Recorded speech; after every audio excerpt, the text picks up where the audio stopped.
Assalamualaikum warahmatullahi wabarakatuh. Jumpa lagi di Lentera Hitam. Tentunya masih bersama saya Bobby yang akan menceritakan sebuah kisah mistis pendakian gunung. Apa kabar teman-teman semua? Semoga kalian sehat selalu, panjang umur, bahagia selalu, dan sukses selalu. Dan buat kalian yang baru bergabung, silahkan klik tombol subscribe dan tombol loncengnya agar kalian tidak ketinggalan cerita terbaru dari kami. Oke, pada kesempatan kali ini saya akan menceritakan sebuah kisah mistis yang berjudul 3 Hari di Alam Merapi. Dan bagaimana keseruan kisah ini? Tidak usah lama-lama, kita langsung saja menuju ke ceritanya.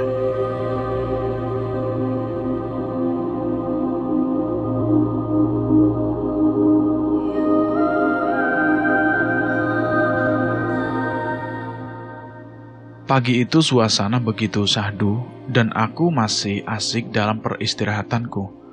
Tak terbesit pemikiran buruk sekalipun, sebab pagi itu aku sedang tidak sibuk dengan duniaku. Namun secara tiba-tiba aku mendapat kabar dari seorang perihal pasar bubrah. Pasar misterius yang tidak asing di telinga.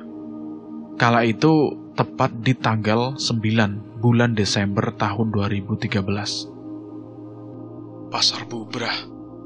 Rasanya aku tidak begitu asing dengan nama tempat itu. Aku berucap dalam hati. Seorang tersebut memberikan penjelasan jika pasar bubrah yang sedang dibicarakan adalah pasar bubrah Merapi. Misterinya sedang menjadi perbincangan hangat di TV. Merapi. Rasanya ada sepenggal cerita yang masih terpatri jelas di kepalaku. Aku berucap. Aku pun lantas teringat peristiwa 36 hari yang lalu, tepatnya tanggal 3 November 2013. Peristiwa pendakian yang tidak akan mungkin bisa aku lupakan, sebab peristiwa kelamnya berhasil membuat aku sampai tenggelam jauh sampai di dasarnya. Semula, aku dan beberapa temanku memang sudah merencanakan pendakian ini. Bahkan kami sudah menyamakan hari libur kami kala itu. Semua sudah dipersiapkan sematang mungkin, dari mulai transportasi, logistik, dan perintilan-perintilan lainnya. Hanya kesenangan yang ada di pikiran kami ketika itu. Bahkan rencana pendakian ke Merapi, Merbabu, ini sudah kami siapkan beberapa bulan lalu, agar semuanya itu matang. Menjelang hari H, aku dan Panji, salah seorang kawan dekatku yang sudah menyiapkan logistik dan perlengkapan yang akan kami gunakan untuk berangkat ke sana.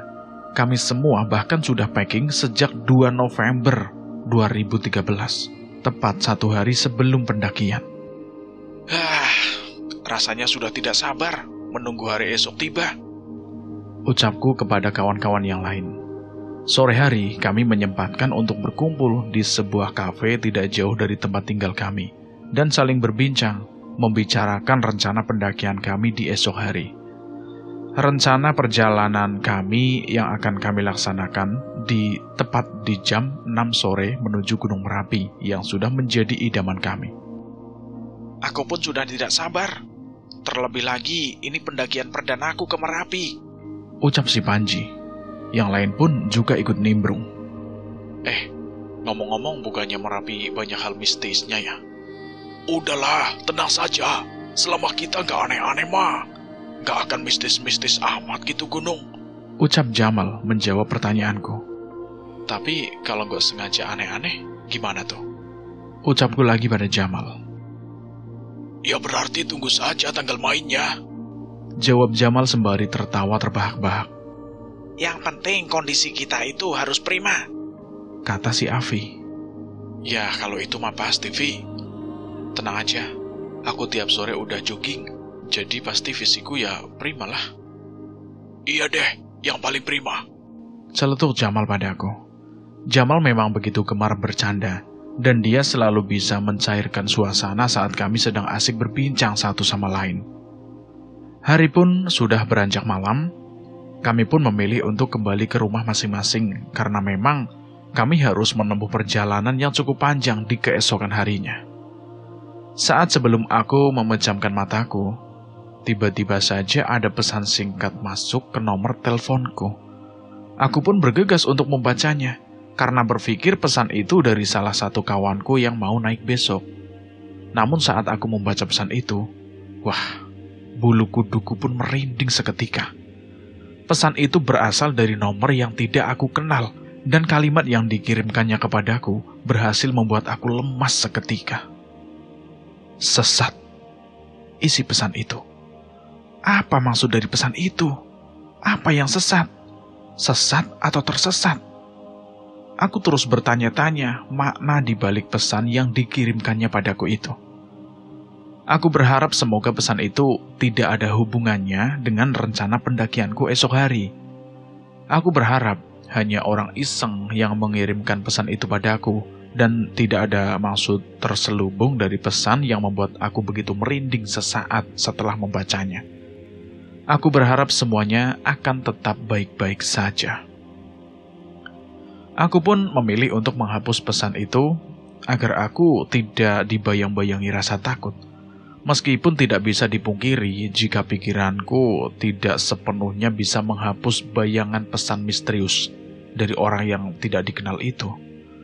Aku pun memilih untuk kembali melanjutkan tidurku, alih-alih memikirkan pesan misterius itu. Hari pun mulai berganti. Aku pun bersiap-siap untuk beranjak pergi menuju terminal, tempat di mana aku dan kawan-kawanku yang lain membuat janji jumpa bersama untuk pergi ke Gunung Merapi. Aku datang paling awal dibandingkan dengan kawan-kawan yang lain. Aku pun memilih untuk duduk di kursi tunggu yang ada di stasiun. Aku asik memainkan ponselku. Aku kembali membuka pesan masuk yang ada di ponselku. Dan betapa terkejutnya diriku saat mendapati pesan yang semalam sudah aku hapus, nyatanya masih bertengger jelas di dalam pesan masuk yang ada di ponselku. Aku pun terheran-heran saat itu. Loh, bukannya pesan ini sudah aku hapus ya semalam? Rasanya tidak mungkin lah jika ada pesan baru yang datang dengan isi pesan di nomor ponsel yang sama. Aku keheranan. Saat aku sedang terdiam keheranan, tiba-tiba saja salah seorang kawanku datang dan mengagetkanku. "Weh, ngelamun aja kamu," kata Jamal mengagetkanku. Sengaja dia. Ternyata Jamal dan yang lainnya sudah sampai di terminal. Ada Afi, Panji, dan juga Jamal. Sementara itu, kami masih harus menunggu kawan kami yang lain, yaitu Mas Denis dan juga Andik.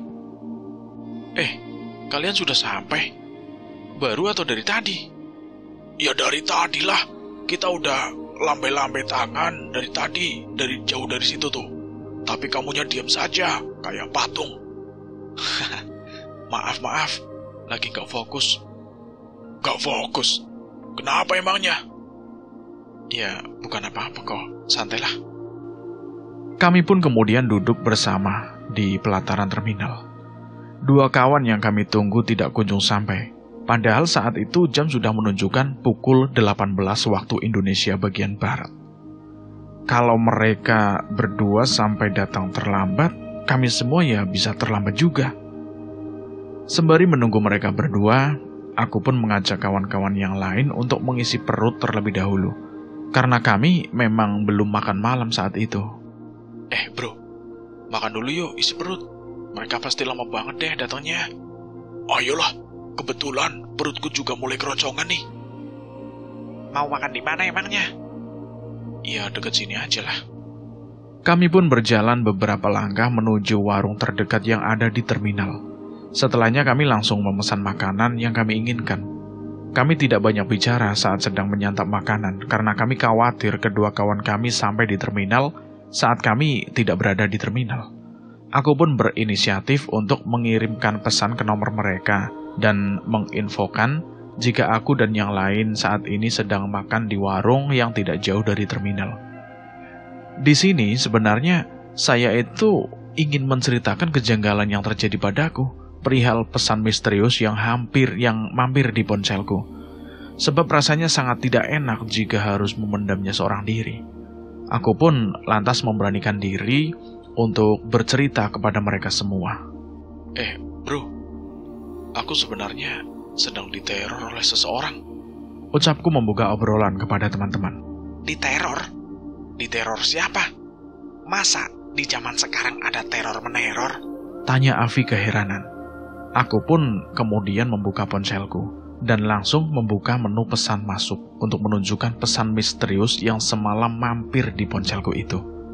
Namun anehnya, saat aku membuka pesan itu, pesan misterius itu sudah hilang, sudah terhapus.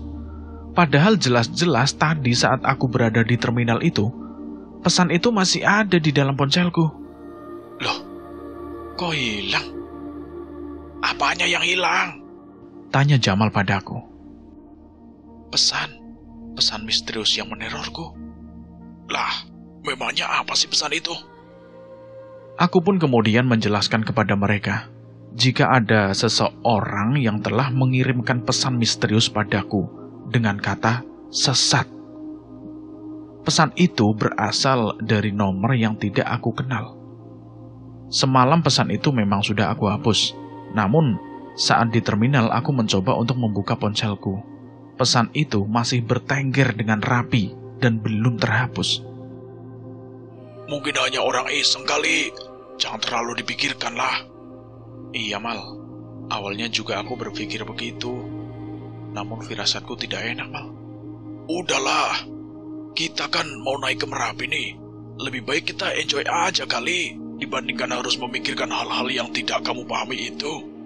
Benar, apa kata Jamal itu benar. Sejauh ini, aku kurang bisa menikmati momen karena terus memikirkan dengan hal-hal yang sejatinya tidak perlu aku pikirkan. Meskipun firasatku benar-benar tidak karuan. Aku akan coba deh Mal. Ya haruslah, enjoy gitu loh. Setelah kami selesai menyantap makanan, kami pun kembali ke terminal untuk menunggu kawan kami yang lain. Tepat di jam 19, mereka tak kunjung datang. Mereka benar-benar ngaret. Kami sempat kesal sama mereka, karena memang tidak ada tanda-tanda kedatangan keduanya. Tidak mungkin kan kami menunggu hingga larut malam. Akhirnya tepat di jam 19 lebih 15 menit. Salah satu dari mereka pun datang, yaitu Mas Dennis. Di situ wajahku dan yang lain sudah mulai ngantuk dan sudah mulai lelah. Andik mana Mas? Entahlah, emangnya dia belum datang ya? Ucap Mas Dennis padaku. Belum? Aku kira Andik bareng sama Mas Dennis. Enggak kok. Dia minta aku pergi duluan. Paling sebentar lagi dia juga datang. Panjang umur. 15 menit setelahnya Andik pun datang. Dia tidak sendirian, melainkan dia mengajak salah seorang kawannya, yaitu Mas Sigit. Panjang umur dia. Akhirnya datang Mas. Maaf ya, telat. Tadi nunggu Sigit dulu. Ucap Andik. Andik pun memperkenalkan kawannya kepada kami. Sebab kami memang baru pertama kali bertemu dengan Mas Sigit. Kini kami pun berjumlah 7 orang dalam pendakian kali ini. Setelahnya, kami pun mencari bus yang mengarah ke Solo. Kami cukup kesulitan untuk mencari bus. Mungkin karena long weekend, sehingga kami pun lama mendapat bus. Hingga akhirnya tepat di jam 20 lebih 15 menit, kami pun dapat bis tujuan ke Solo. Kami pun bergegas untuk naik ke dalam bus itu dan mulai perjalanan kami menuju Solo. Sepanjang perjalanan aku memilih untuk tidur, karena memang aku sudah cukup lelah dan ngantuk. Terlebih lagi, kali ini kami melakukan perjalanan malam hari, sehingga wajarlah ngantuk pun datang tanpa permisi. Aku pun terbangun saat masih berada di dalam bus. Aku mencoba untuk melihat jam tanganku. Rupanya hari sudah pagi. Tepatnya di jam 3 pagi. Aku melihat sekeliling dan kawan-kawanku pun masih tertidur dengan begitu pulas. Aku pun memilih untuk melihat-lihat ke sisi kanan dan kiriku. Tanpa aku sadari, kami sudah sampai di kota Solo, kota yang menjadi tujuan perjalanan kami. Aku pun bergegas untuk membangunkan kawan-kawan yang lain, karena kami sudah sampai di terminal Solo. Beruntung, kawan-kawanku cukup mudah untuk aku bangunkan. Setelahnya kami pun turun dan memilih untuk beristirahat kembali di terminal kurang lebih 15 menit sebelum kami melanjutkan perjalanan menuju Boyolali. Perjalanan dari kota Solo menuju Boyolali kurang lebih harus ditempuh selama 30 menit. Di terminal, kami bergegas untuk menunaikan ibadah sholat subuh. Meskipun kami sedikit kesulitan untuk membuka kunci musola, mungkin karena kami bukan ahli ibadah kali ya, makanya kami kesulitan membuka kunci musola celetuku untuk mencairkan suasana pada saat itu. Di sana kami juga bertemu dengan kawan-kawan baru, yaitu Mbak Al dan Mas Yayan. Kami saling berkenalan satu sama lain, dan kami juga langsung akrab. Karena memang kedua kawan baru kami itu tidak jaim alias sangat-sangat friendly. Saat ini jam sudah menunjukkan pukul 5:10. Saatnya kami berangkat ke Pasar Cepogo dengan menggunakan transportasi umum.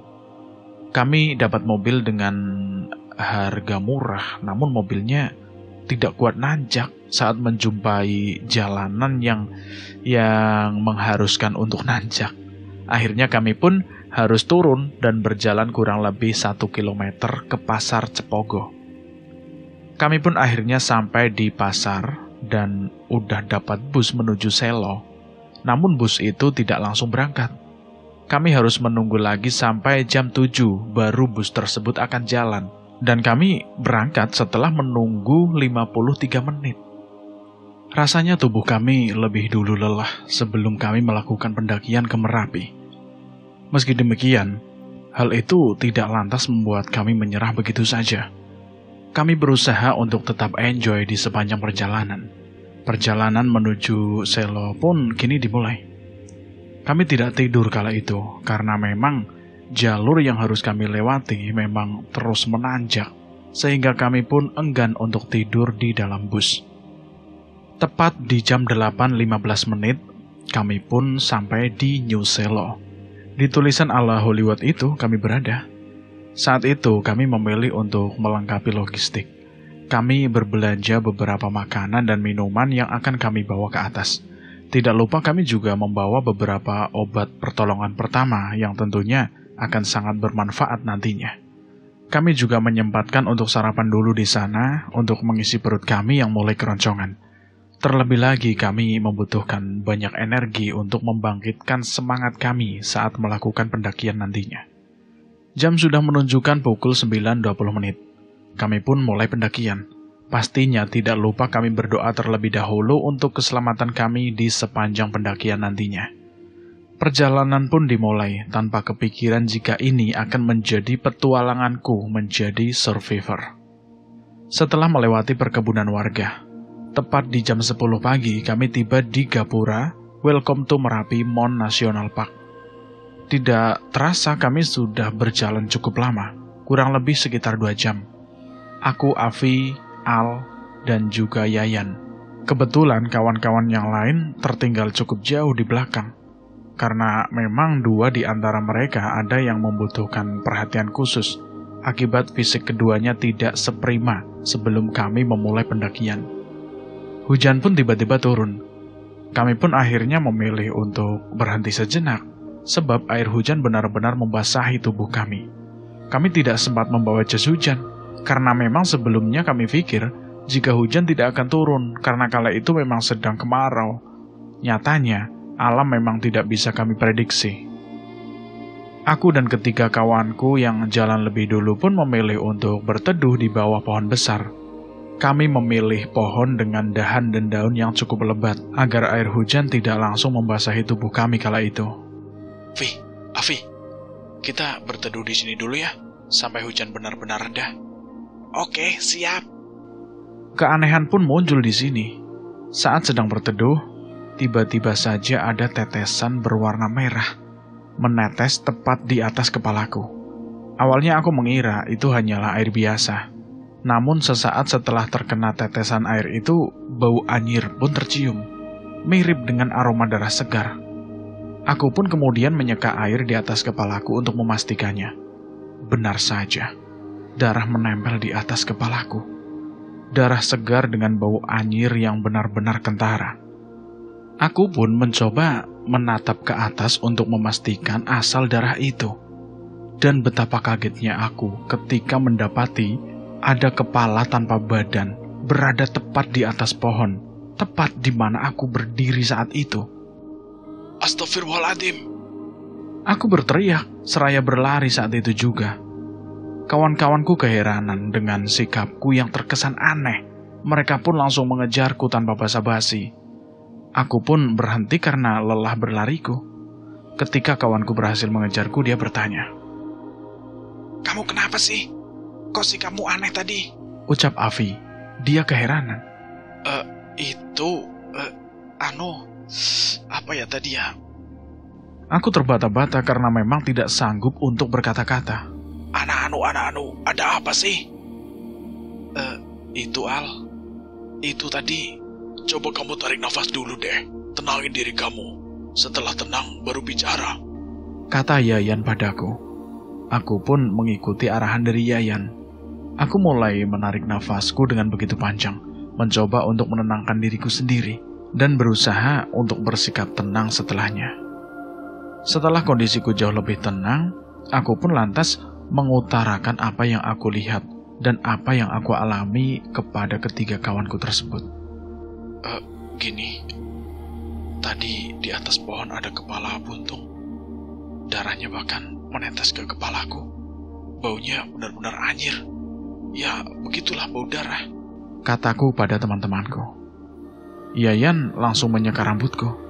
Dan memang rambutku basah. Namun ia tidak mendapati ada tetesan darah di atas kepalaku. Bahkan ia tidak mencium bau anyir yang aku ceritakan sebelumnya. "Gak ada darah atau bau anyir kok di kepalamu," kata Yayan seperti itu. Aku pun kembali memastikan karena memang jelas-jelas aku mencium bau anyir itu. Dan bahkan darah pun menempel di rambutku sebelumnya. Namun setelah aku mencoba memastikan kembali, benar-benar tidak ada noda darah sedikit pun di atas kepalaku. Hal itu benar-benar membuat aku merasa sangat aneh. Aku pun menjelaskan kepada ketiga temanku jika tadi benar ada darah di atas kepalaku. Dan aku melihatnya dengan mata kepalaku sendiri. Aku sendiri bingung, kenapa tiba-tiba darah itu enyah begitu saja. Aku benar-benar dihantui rasa takut selepas itu. Afi dan kedua kawanku yang lain berusaha untuk menenangkanku, karena mereka melihat wajahku benar-benar pucat pasi. Jujur saja, aku memang benar-benar ketakutan. Afi pun langsung memberiku air minum yang dibawa olehnya, agar aku bisa sedikit lebih tenang. Dan benar saja, setelah aku menghabiskan 1 botol mineral milik si Afi itu, perasaanku pun menjadi lebih tenang dibandingkan dengan sebelumnya. Teman-temanku terus meminta aku untuk melupakan kejadian itu demi kebaikan diriku juga. Tidak ada pilihan lain, aku pun harus mengikuti apa yang diucapkan oleh kawan-kawanku. Paling tidak, agar aku bisa enjoy di dalam pendakian ini. Meskipun perasaanku benar-benar morat-marit gak karuan. Kami berempat pun kemudian melanjutkan perjalanan. Sementara kawan-kawan yang lain masih tertinggal di belakang. Kami berencana untuk berhenti di pos 1. Kami berjalan cukup jauh. Namun kami tidak kunjung melihat keberadaan pos 1. Namun kami menemukan tempat yang benar-benar indah, yang sangat apik untuk diabadikan. Kami memutuskan untuk berhenti di sana. Tidak lupa kami pun mengabadikan setiap keindahan yang nampak di pelupuk mataku. Mas Yayan pun memilih untuk menghabiskan 1 batang rokok, katanya agar lebih afdol. Setelah menghabiskan 1 batang rokok, hujan pun mereda dengan sendirinya. Dan kami pun lantas memilih untuk melanjutkan perjalanan menuju pos 1 yang tidak kunjung kami temui keberadaannya. Sepanjang perjalanan banyak sekali pendaki yang turun. Satu persatu dari mereka mengingatkan kami perihal pasar bubrah yang berada di atas sana. Mereka mengatakan jika pasar bubrah sedang dilanda badai yang cukup besar, katanya. "Hati-hati Mas, di atas ada badai hebat," kata salah seorang pendaki yang hendak turun. Aku pun balik bertanya pada mereka. "Aman gak Mas?" "Aman, asal kalian tetap berhati-hati dan jaga diri. Semisal badainya tak kunjung mereda, Lebih baik kalian cari tempat yang aman saja, ucap pendaki yang lain yang sedang turun. Aku sempat khawatir, sebab badai adalah mimpi buruk bagi kebanyakan pendaki. Sebab badai benar-benar mampu melumpuhkan pendakian kami nantinya. Namun aku dan kawan-kawan yang lain masih berharap jika badai itu tidak sedahsyat yang diucapkan oleh para pendaki itu. Semoga saja tidak. Kita tunggu yang lain apa gimana nih? Tanya Afi padaku. Kita lanjut aja lah. Semisal kita sampai di Pasar Bubrah dan ternyata badainya cukup hebat, baru kita berhenti, sekaligus tunggu mereka sampai. Jawabku pada Afi. Kita juga perlu menghemat waktu. Jangan sampai waktu pendakian ini jadi melebar hanya karena saling tunggu-menunggu, kata Mas Yayan seperti itu. 1 jam berlalu dan kami tidak kunjung sampai di pos 1. Rasanya badan mulai lelah, bahkan kami sempat putus asa. Karena kami berpikir untuk sampai di pos 1 saja begitu lama, apalagi untuk sampai di puncak sana. Jangan-jangan sejenis Argopuro ini Gunung Merapi. Masa kita nggak sampai-sampai di pos 1? Rasanya aneh deh. Coba tanya pendaki yang lewat saja. Benar kata Afi. Karena tidak tahan, aku pun akhirnya memberanikan diri untuk bertanya kepada salah seorang pendaki yang kebetulan melintas melewati kami. Aku menanyakan perihal keberadaan pos 1. Pak, permisi, mau tanya dong Pak. Pos 1 masih jauh nggak ya? Lah, kok pos 1 sih mas? Pos 1 udah di bawah lah. 19 menit lagi aja udah sampai pos 2. Ucap salah seorang bapak pendaki yang usianya jauh di atas kami. Ternyata, tempat kami berdiri saat gerimis tadi adalah tempat yang begitu dekat dengan pos 1. Kami benar-benar tidak menyadari hal itu. Wajar sajalah, ini merupakan pendakian perdana kami ke Merapi. Sehingga di antara kami, tidak ada yang tahu pasti letak tiap pos yang ada di Gunung Merapi ini. Terlebih lagi, kami tidak melihat peta yang kami dapatkan saat di base camp bawah. Kami pun merasa sedikit lega, karena ternyata kami sudah berhasil melewati pos 1, dan bahkan sebentar lagi kami akan sampai di pos 2. Itu artinya, pemikiran buruk kami tentang Gunung Merapi yang menyerupai Argopuro adalah pandangan yang tidak tepat. Setelah 20 menit berlalu, kami pun akhirnya sampai di pos 2. Di sini kami memutuskan untuk menunggu teman-teman yang lain sembari beristirahat. Lagi-lagi di sela-sela istirahat, kami sempatkan untuk bersuap foto, guna mengabadikan setiap momen pendakian kami ke Gunung Merapi. Selepas bersuap foto, Afi memilih untuk tidur sebentar, bersender di pohon besar. Dia terlihat begitu lelah dan sudah mulai mengantuk. Sebetulnya aku ya sama seperti Afi. Namun aku tidak bisa terlelap begitu saja. Terlebih lagi pikiranku masih lumayan murat-marit. 30 menit sudah berlalu, namun kawan-kawan yang tertinggal di belakang itu tidak kunjung datang. Kami pun sudah mulai lelah menunggu. Mas Yayan terlihat sudah menghabiskan 2 batang rokok. Sementara aku, Al, sudah mulai mengantuk sama seperti si Afi yang justru sudah terlelap begitu lama. Mungkin dia sudah mimpi sampai di puncak kali ya, pikirku. 15 menit kemudian, terlihat Mas Denis, Andik, dan juga Sigit. Mereka bertiga pun akhirnya sampai di pos 2. Sementara itu Jamal dan Panji tidak kunjung terlihat batang hidungnya.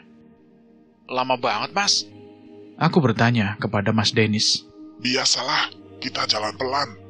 Makanya sampainya lama. Kalian udah nunggu lama ya? Lama pol, Mas. Tuh lihat si Afi aja sampai pulas tidurnya. Tapi perjalanan aman kan? Aman kok, Mas. Cuma tadi sempat terjebak hujan. Ya nggak apa-apalah. Yang penting kan semuanya aman. Jamal dan Panji mana, Mas? Kok nggak datang-datang? Kayaknya mereka masih jauh. Kita tunggu mereka di Pasar Bubrah saja. Nggak masalah kan, Mas? Ya nggak masalah lah. Lagi pula mereka jalannya lambat banget. Udah kayak siput. Akhirnya kami pun memutuskan untuk melanjutkan perjalanan. Alih-alih menunggu Panji dan Jamal sampai. Aku kemudian membangunkan Afi dan juga Al. 5 menit kemudian kami pun memilih untuk melanjutkan perjalanan kami menuju Pasar Bubrah dan menunggu Panji sekaligus Jamal di atas sana. Sepanjang perjalanan hingga kami sampai di atas suatu gajah, ada kelompok pendaki yang mengingatkan kami. Peringatan mereka benar-benar sama dengan peringatan yang dilontarkan oleh pendaki-pendaki sebelumnya yang sedang turun dan sempat bertemu dengan kami di bawah. Di atas badai, Mas. Oh, makasih, Mas. Tenang saja, badai pasti berlalu. Ucapku mencoba untuk tetap tenang menghadapi situasi yang sebenarnya tidak bisa dianggap sepele. Benar saja ucapan kelompok pendaki itu. Belum juga kami sampai di Pasar Bubrah. Angin besar, kencang, tidak seperti yang kami kira sebelumnya. Sepertinya memang badai hebat sedang terjadi di Pasar Bubrah sana. Sebelum ini aku pun pernah merasakan tiupan angin yang begitu kencang, yaitu saat melakukan pendakian di Gunung Arjuno. Namun anginnya tidak sekencang angin yang saat ini mendera kami. Ini menjadi angin terkencang yang pernah aku rasakan di sepanjang pendakianku selama ini. 3 menit kemudian, kami pun akhirnya sampai di Batu In Memoriam, Pelahar PASMA 4 Yogyakarta. Kami pun menyempatkan diri untuk mengheningkan cipta sejenak di sana, sebagai bentuk penghormatan kami kepada para pendaki yang ada di Batu In Memoriam tersebut. Bagaimanapun juga, kami adalah saudara pendakian. Tidak terasa air mataku pun tumpah. Mungkin karena aku sempat membayangkan peristiwa naas yang terjadi pada pendaki di balik batu tersebut.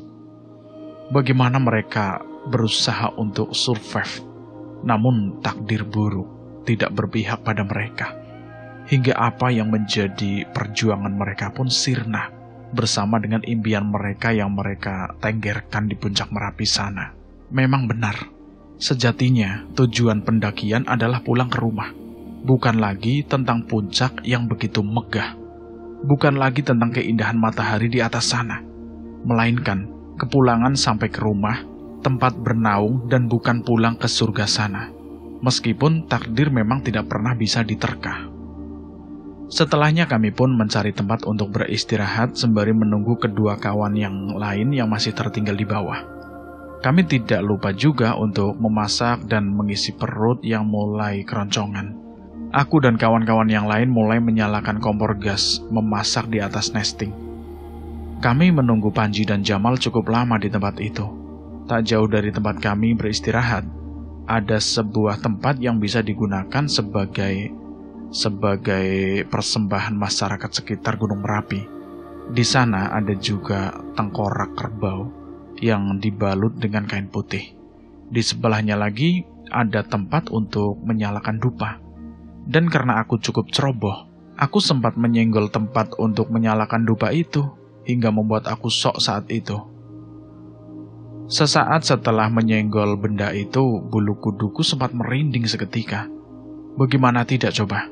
Benda itu cukup sakral dan kerap kali dijadikan tempat persembahan bagi sebagian orang. Aku khawatir penghuni di sini tidak terima akan kecerobohanku.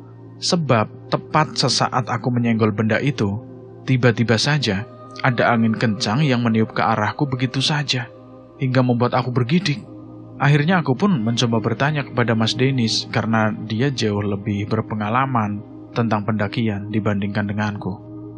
Mas, tadi aku nyenggol tempat dupa ini di dekat kepala kerbau itu. Apa nggak masalah ya, Mas? Jujur, aku takut, Mas. Tuh. Lain kali kamu harus hati-hati.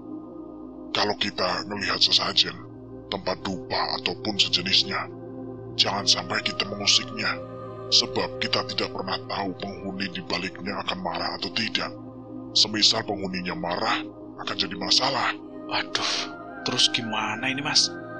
Aku benar-benar gak sengaja loh. Ya udah, coba kamu minta maaf di tempat kamu menyenggol benda itu tadi dengan perasaan tulus. Semoga saja tidak ada makhluk yang mengganggu di sana. Karena tidak ingin sesuatu yang buruk terjadi padaku, akhirnya aku pun kembali ke tempat itu dan memohon maaf tepat di sana. Aku tidak ingin penghuni di tempat itu murka akibat kecerobohanku. Mohon ampuni saya, karena saya telah ceroboh. Sesat. Tiba-tiba, ada bisik suara yang muncul di telingaku. Di situ aku langsung kaget berteriak. Astagfirullahaladzim. Sontak semua kawan-kawanku pun kaget dengan teriakanku. Mereka langsung mendekat ke arahku. Satu persatu dari mereka menanyakan apa yang terjadi padaku. Awalnya aku tidak ingin menceritakan apa yang terjadi. Namun karena mereka semua terus mendesak, akhirnya aku pun buka suara. Aku pun menceritakan jika tiba-tiba saja aku mendengar bisikan kata sesat yang menggema tepat di telingaku. Aku juga menceritakan jika sebelumnya aku sempat mendapatkan pesan misterius dengan kata yang sama, yaitu kata sesat. Apa ini hanya kebetulan semata atau benar-benar saling bertautan? Sepertinya ini ada yang tidak beres. Loh, kok Mas Denis bisa ngomong gitu? Aku tidak bisa menjelaskan semuanya. Tapi yang pasti, kita semua harus berhati-hati. Khawatir ada keganjilan yang bisa datang menghampiri kita semua selama kita melakukan pendakian menuju puncak Merapi. Mendengar perkataan Mas Denis, kami semua pun merasa khawatir. Sebab sebagian besar dari kami baru pertama kali datang dan singgah ke Gunung Merapi. Dan kami tidak ingin pendakian perdana kami di Merapi itu justru menyisakan keganjilan yang membuat pendaki kali ini menjadi pendakian yang menegangkan. Namun kami masih berharap semuanya akan tetap baik-baik saja, sesuai dengan rencana kami sejak awal. Karena tidak ingin kalut dengan peristiwa ganjil, Mas Denis pun akhirnya mengajak kami semua untuk makan lebih dahulu.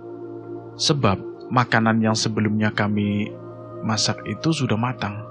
Dan tentunya dengan makan, pikiran kami akan jauh lebih tenang. Dan tentunya akan lebih rileks dibandingkan dengan sebelumnya. Kami pun bergegas untuk berkumpul dan makan bersama. Jujur, kala itu pikiranku masih belum tenang.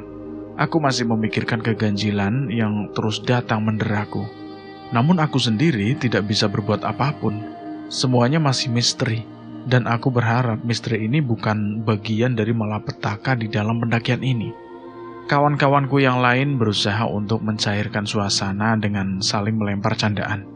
Mereka bahkan terus mengajakku berbincang agar aku bisa melupakan kejadian yang baru saja menimpaku. Aku pun sangat-sangat berterima kasih dikelilingi oleh kawan-kawan baik seperti mereka semua.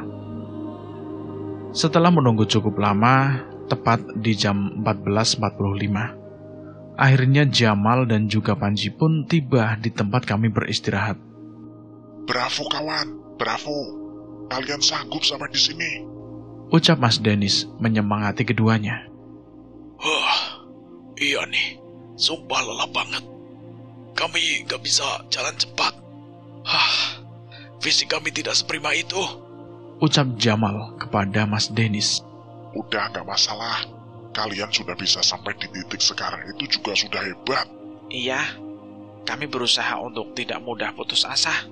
Nah, semangat seperti ini nih yang pantas untuk dipertahankan, kata Mas Denis pada Panji. Aku pun kemudian mengajak keduanya untuk makan, karena hari memang sudah mulai sore. Aku yakin mereka berdua belum sempat mengisi perut kosongnya. Benar saja, setelah makanan dihidangkan di hadapan mereka, mereka pun langsung menyantapnya dengan begitu lahap tanpa adanya jeda. Kondisiku pun sudah jauh lebih membaik dibandingkan dengan sebelumnya. Mungkin karena usaha kawan-kawanku yang tidak pantang menyerah untuk terus menghiburku, agar aku bisa segera mungkin melupakan hal pelik yang belum lama ini terjadi padaku. Kedatangan kedua kawanku yaitu Panji dan Jamal pun berhasil menyita fokusku, sehingga aku tidak memiliki waktu luang untuk sekedar melamun atau lainnya. Tepat di jam 15:05, aku pun memilih untuk menyimpan ponselku ke dalam tas. Bukan hanya karena tidak ada sinyal, melainkan juga aku tidak ada kepentingan lagi bermain ponsel di tengah-tengah pendakian kali ini. Aku memutuskan ponselku ke dalam tas carrier yang aku bawa, agar memudahkan jika sewaktu-waktu akan kembali membuka ponsel milikku itu. Tak lupa Victorino kesayanganku yang merupakan hadiah dari kawan baikku ketika ia berada di Eropa. Aku gantungkan di pergelangan tanganku dan tak lupa aku masukkan ke dalam saku celana seragam abu-abuku yang kerap kali menemani pendakianku ke gunung-gunung sebelum gunung yang saat ini aku pijaki, yaitu Gunung Merapi. Setelah Jamal dan Panji menghabiskan makanannya, kami pun lantas bersiap-siap untuk melanjutkan perjalanan kami ke Pasar Bubrah. Di sana kami berniat untuk membangun tenda dan meninggalkan semua barang-barang milik kami di dalamnya sebelum kami naik ke atas puncak Merapi. Mas Danis, Jamal, ayo lanjut yuk. Oke, ayo. Kamu udah aman kan, Ji? Mal, kalian udah makan kan? Iya, aman, tenang saja. Kami pun kemudian melanjutkan perjalanan kami di sore hari menuju Pasar Bubrah. Kami sengaja berjalan pelan untuk menghemat energi.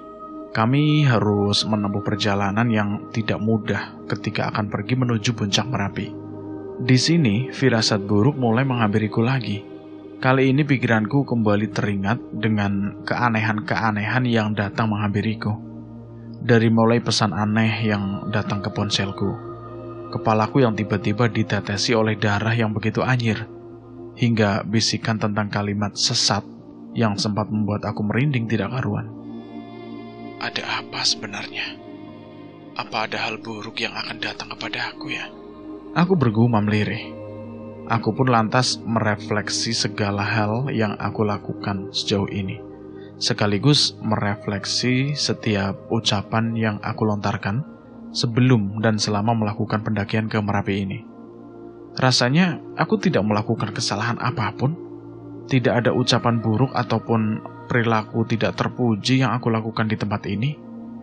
Sepertinya aku selalu berupaya untuk bersikap baik-baik saja dan tidak neko-neko. Namun ternyata Afi melihat keresahanku. Ia yang terus bersamaku sejak awal pun berusaha untuk menenangkanku.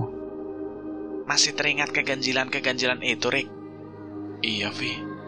Firasatku gak enak, Vi. Mungkin itu hanya sekedar firasatmu saja, Rick. Semua pasti akan baik-baik saja kok. Kita semua pasti akan sampai di puncak dengan segera dan bisa bersenang-senang di sana. Iya, Vi. Semoga saja ya. Feelingku gak enak, Vi, bener. Udah, Rick. Jangan terlalu takut. Saat Afi menatap ke arahku, aku melihat bayangan putih tepat di belakang Afi. Rasanya tidak mungkin jika tubuh Afi membentuk sebuah bayangan putih. Dan setelah aku perhatikan lagi dengan seksama, bayangan itu benar-benar nyata adanya. Bayangan seorang perempuan yang bias begitu saja. Aku pun langsung memalingkan pandanganku karena rasa takut. Ya Tuhan, ini apa lagi? Rasanya aku semakin merinding karena keganjilan demi keganjilan itu nyatanya tidak kunjung selesai. Aku pun lantas teringat dengan ucapan ibuku saat sebelum aku melakukan pendakian kali ini. Kamu yakin mau naik ke Merapi, Mas? Iya, Bu, saya yakin. Aku sudah merencanakan ini lama, Bu, bersama kawan-kawan yang lain. Ibu khawatir. Perasaan ibu tidak enak, Mas. Ibu jangan khawatir lah, Bu. Riko pasti bisa jaga diri kok. Tapi kamu janji ya, harus selamat. Riko janji, Bu. Riko janji akan pulang dengan selamat ke Surabaya. Percakapan singkat yang berhasil membuat aku meneteskan air mata begitu saja. Apa memang feeling ibu itu benar ya?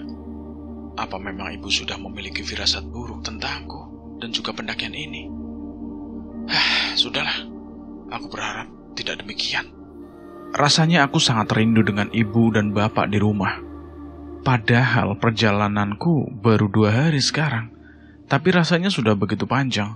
Mungkin karena banyaknya keganjilan yang berhasil membuat aku takut.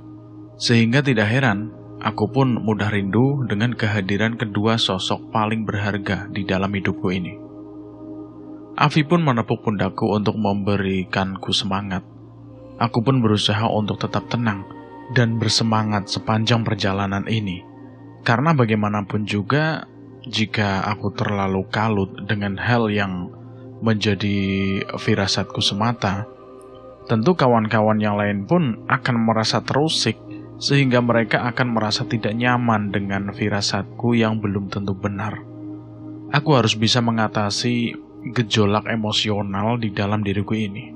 Aku memilih berjalan paling belakang. Selain sekarang ingin merenung di sepanjang jalan, aku juga ingin membackup Panji dan Jamal yang memang kondisi fisiknya itu sedang tidak baik-baik saja. Aku ingin memastikan jika kedua kawanku itu akan terus berjalan beriringan bersama dengan kawan-kawan yang lainnya. Setelah beberapa waktu, kami pun akhirnya sampai di Pasar Bubrah.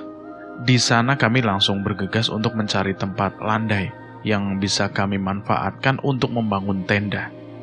Kami sengaja membangun satu tenda saja, sebab tenda itu hanya akan kami manfaatkan untuk meletakkan barang-barang dan tidak kami gunakan untuk beristirahat tidur ataupun bermalam. Rencana kami setelah kami selesai muncak dari Merapi, kami akan bergegas untuk turun ke base camp lagi.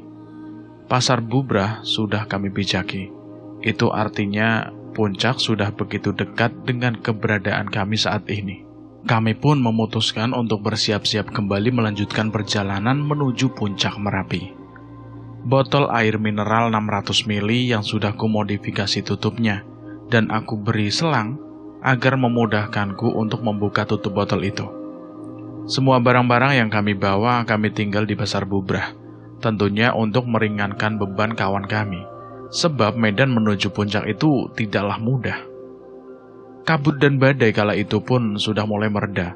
Itu artinya akan aman jika kami bergegas untuk pergi ke puncak. Kami memang sengaja menunggu badai selesai, sebab rasanya tidak mungkin jika kami tetap nekat naik di tengah badai. Tentu keselamatan kami akan dipertaruhkan nantinya, sehingga kami pun enggan untuk mengambil resiko. Kita akan naik ke puncak. Persiapkan diri kalian.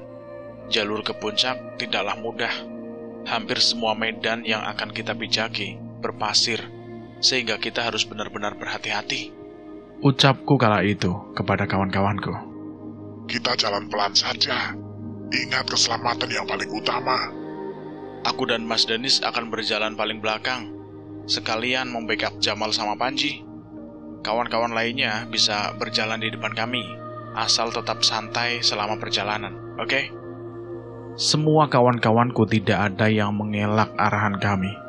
Mereka benar-benar mengikuti semua hal yang kami ucapkan, dan mereka pun tidak segan untuk menjalankannya. Aku merasa begitu senang karena ternyata semua kawan-kawanku benar-benar kompak dan tidak satu pun dari mereka yang ingin berjalan sendirian. Kami melanjutkan perjalanan menuju puncak Merapi. Namun di tengah perjalanan, hujan kembali mengguyur dengan begitu deras. Sementara itu kami tidak membawa jas hujan untuk melindungi diri. Kabut pun mulai nampak lagi dibarengi dengan angin yang tertiup cukup kencang menerpa kami. Rasanya tidak mungkin jika kami harus mengurungkan niat kami untuk pergi muncak, sementara kami sudah melangkah sejauh ini. Kami enggan untuk menyia-nyiakan setiap waktu dan semua erof yang sudah kami lakukan sejauh ini. Kami pun memilih untuk tetap melanjutkan pendakian, meskipun dengan langkah yang tertatih-tatih. Karena kami tidak ingin gagal, kami ingin menuntaskan semuanya hingga selesai. Hingga kami bisa menyapa puncak secara langsung tanpa adanya sekat pembatas. Saat sedang berjalan tertatih-tatih, aku kembali dihantui oleh bisikan aneh yang mengucapkan kalimat sesat. Sama seperti sebelumnya. Aku berusaha untuk menepis bisikan itu, sebab aku tidak ingin kalut dalam pikiran buruk. Terlebih lagi, aku dan kawan-kawan lainnya sedang dihadapkan dengan situasi yang tidak baik-baik saja. Medan yang harus kami lewati cukup sulit. Jalannya penuh dengan pasir dan bebatuan. Tidak hati-hati sedikit saja, kami bisa terjatuh dan bisa tidak selamat. Maka dari itu, sepanjang perjalanan kami memilih untuk tetap tenang dan tidak saling berbincang satu sama lain agar kami bisa fokus di dalam pendakian ini. Hujan perlahan-lahan mulai reda, kami mulai senang karenanya. Kami pun semakin bersemangat menempuh perjalanan ini. Setelah melewati jalan batuan dan berbasir itu, kami pun akhirnya sampai di puncak. Rasanya semua perjuangan kami sejauh ini terbayar tuntas. Kami benar-benar bangga dengan diri kami sendiri yang telah berhasil menuntaskan impian kami untuk bisa sampai di puncak Merapi. Akhirnya kita sampai di puncak. Ucapku seraya berteriak semangat. Kami sampai di puncak tepat di jam 16.00. Panji dan Jamal pun terlambat di belakang. Sebab saat aku dan Mas Danis membackup keduanya, mereka meminta kami untuk berjalan lebih dulu karena mereka tidak ingin menjadi beban untukku dan juga Mas Danis. Awalnya aku menolak, namun mereka berdua terus memaksa agar aku dan Mas Danis berjalan lebih dulu. Hingga pada akhirnya kami pun berjalan lebih dulu. Sementara itu Jamal dan Panji masih tertinggal di belakang, meskipun jaraknya juga tidak begitu jauh. 15 menit kemudian, Panji dan Jamal pun akhirnya tiba di puncak. Perasaanku benar-benar senang melihat keberhasilan mereka berdua. Meskipun kondisi fisik mereka itu tidak baik, namun semangat mereka itu benar-benar patut untuk diacungi jempol. Semangat mereka benar-benar berhasil mengantarkan mereka hingga pada akhirnya mereka pun benar-benar sampai di puncak Merapi dengan selamat. Kerja yang bagus, kawan. Ini juga berkat kalian semua. Akhirnya aku dan Panji berhasil. Itu juga berkat semangat sikap kalian yang tidak mudah menyerah begitu saja. Aku benar-benar bangga dengan kalian. Terima kasih ya kawan. Kawan seperjuanganku, ucap Panji dan Jamal. Kami pun kemudian bersuah foto untuk mengabadikan momen kami di puncak Merapi. Meskipun kabut masih membayang-bayangi pemandangan yang ada di Merapi, namun hal itu tidak lantas membuat kami enggan untuk berfoto-foto. Perjuangan untuk sampai di puncak Merapi tidaklah sederhana, hingga semuanya patut untuk dirayakan. Tak lama kemudian hujan lebat pun turun kembali. Kami semua gugup tidak karuan, karena memang tidak ada tempat yang bisa kami jadikan sebagai tempat untuk berteduh di atas puncak sana. Akhirnya tepat di jam 16.30, kami pun memutuskan untuk kembali turun ke bawah sebelum badai benar-benar datang. Ayo, kita harus bergegas turun. Jangan sampai kita terjebak badai di atas Merapi. Padahal kita baru sebentar banget menikmati momen di atas puncak Merapi. Tapi nyatanya alam tidak mengizinkan kita untuk terlalu berlama-lama di sini, ujar Afi mengutarakan kesedihannya. Jika kita terjebak badai di atas sini, maka kita benar-benar akan kesulitan untuk bertahan. Terlebih lagi jika di antara kita di sini ada yang sampai terkena hipotermia. Tentu rasanya ajal sangat dekat dengan kita semua. Ini demi keselamatan kita bersama, ucapku pada kawan-kawanku. Akhirnya teman-teman pun mau untuk paham, sebab ini semua demi kebaikan kami semua. Rasanya akan sangat sulit untuk bertahan di atas ketinggian di tengah-tengah badai yang tentunya tidak bisa diprediksikan kapan akan selesai. Maka dari itu, sebelum badai benar-benar datang, kami harus bergegas untuk turun. Karena aku dan Mas Danis merasa khawatir dengan keselamatan Panji dan juga Jamal, kami pun akhirnya memaksa Jamal dan Panji agar mau untuk di-backup oleh kami berdua.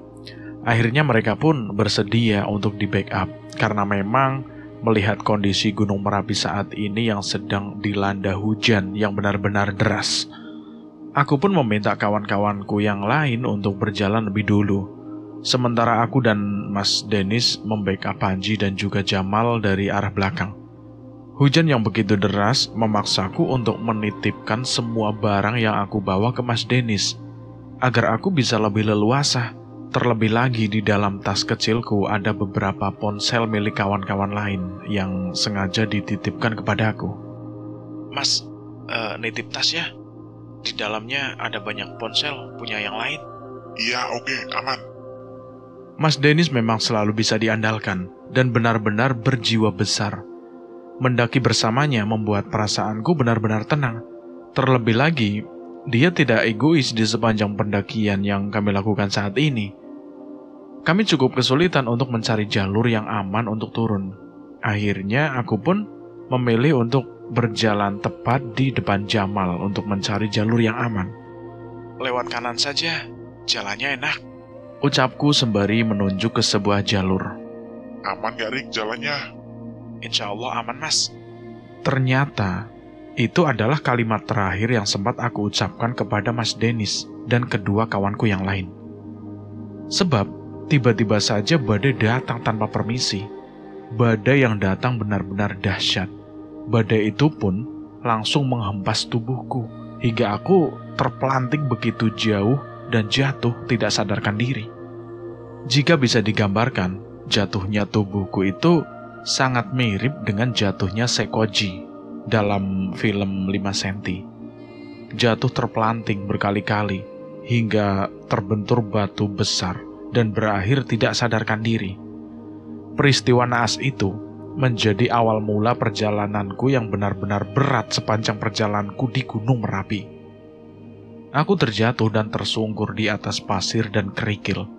Tubuhku terhempas badai hingga Mas Denis dan kedua kawanku pun tidak sempat untuk menolongku kala itu, sebab kejadiannya benar-benar cepat, mendadak.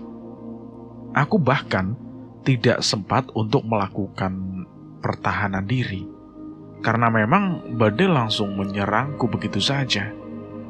Beruntung Tuhan masih memberikanku kesempatan untuk hidup. Meskipun aku terjatuh dengan begitu hebat, mataku masih bisa untuk terbuka setelah beberapa saat sempat tidak sadarkan diri.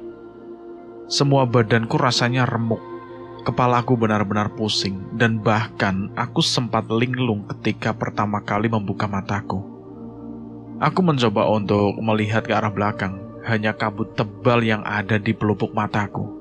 Jarak pandangku tidak lebih dari 2 meter saja. Benar-benar tidak ada pemandangan lain yang bisa aku saksikan selain kabut tebal di depan mataku. Aku pun berusaha untuk berteriak memanggil nama Mas Denis dengan teriakan yang begitu lirih akibat rasa sakit yang benar-benar mendera tubuhku. Mas Denis, tolong aku, Mas. Aku berteriak lirih kala itu. Aku berusaha untuk berteriak sekencang yang aku bisa. Namun nyatanya, suaraku berhasil dikalahkan oleh angin kencang yang ada di dekat sana. Suaraku kalah. Suaraku tidak berhasil menembus angin yang mengudara. Aku berpikir, jika kala itu aku benar-benar telah selesai. Sebab tidak ada lagi harapan yang tersisa bagiku. Hingga akhirnya, aku pun kembali teringat dengan ucapan ibu yang sempat mengatakan, jika aku harus selamat. Dan aku menjanjikan keselamatan itu kepada ibu. Rasanya jika aku harus selesai di sini, itu artinya aku telah ingkar janji kepada ibu. Aku harus bisa bangkit, ucapku kala itu. Ketika melihat ke arah langit, aku melihat wajah ibu. Dia seakan-akan memberikan semangat kepadaku untuk bisa bangkit dan melawan semua rasa sakit yang kala itu menderaku. Benar kata ibu, aku harus selamat. Aku harus kembali pulang ke Surabaya, bertemu dengan ibu dan ayah. Aku harus menjadi anak yang taat dan tidak boleh ingkar dengan janji yang sudah aku lontarkan sendiri sebelum aku berangkat waktu itu. Aku pun berusaha untuk beranjak dan mencoba untuk duduk jongkok untuk melihat jalanan yang memang saat itu terhalang oleh kabut. Aku pikir meskipun aku terjatuh hingga badanku terasa begitu sakit, aku tidak keluar dari jalur pendakian yang semestinya. Namun ternyata pikiranku itu keliru. Nyatanya aku sudah tidak berada di jalur yang sebelumnya, dan bahkan aku sudah tertinggal begitu jauh dari kawan-kawan yang lain akibat terjatuh sebelumnya. Aku mencoba bangkit dan mulai berjalan berlahan demi berlahan menyusuri jalan yang masih tertutup kabut yang cukup tebal. Tujuanku kali ini adalah Pasar Bubrah. Meskipun aku kini hanya seorang diri, namun aku sangat yakin jika kawan-kawanku yang lain sudah menungguku di Pasar Bubrah. Oleh karena itu, aku harus sesegera mungkin untuk pergi ke Pasar Bubrah. Aku harus bisa sampai di Pasar Bubrah sebelum petang, ucapku dalam hati. Saat aku sedang berjalan dengan penuh perjuangan, tiba-tiba saja sandal yang melekat di kakiku itu putus, tepatnya sandal sebelah kiri.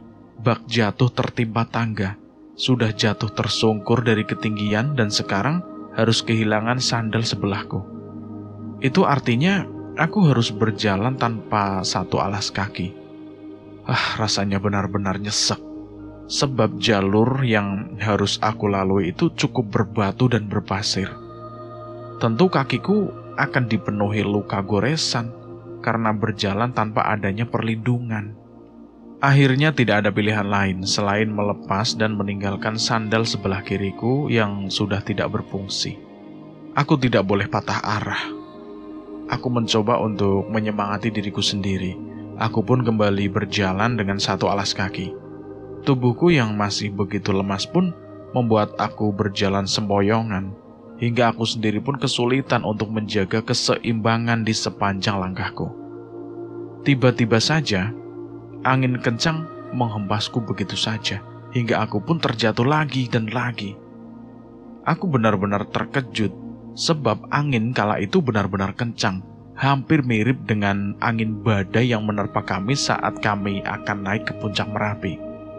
Angin kencang itu bahkan membawa terbang batu-batu seukuran lebih besar dari kepalaku.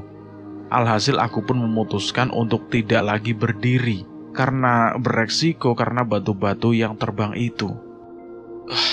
Ya Tuhan, tolong lindungi diriku ya Tuhan. Aku berucap sembari memohon, hingga pada akhirnya batu berukuran lebih dari 2 kali ukuran bola basket. Ia pun mengenai punggungku. Bak!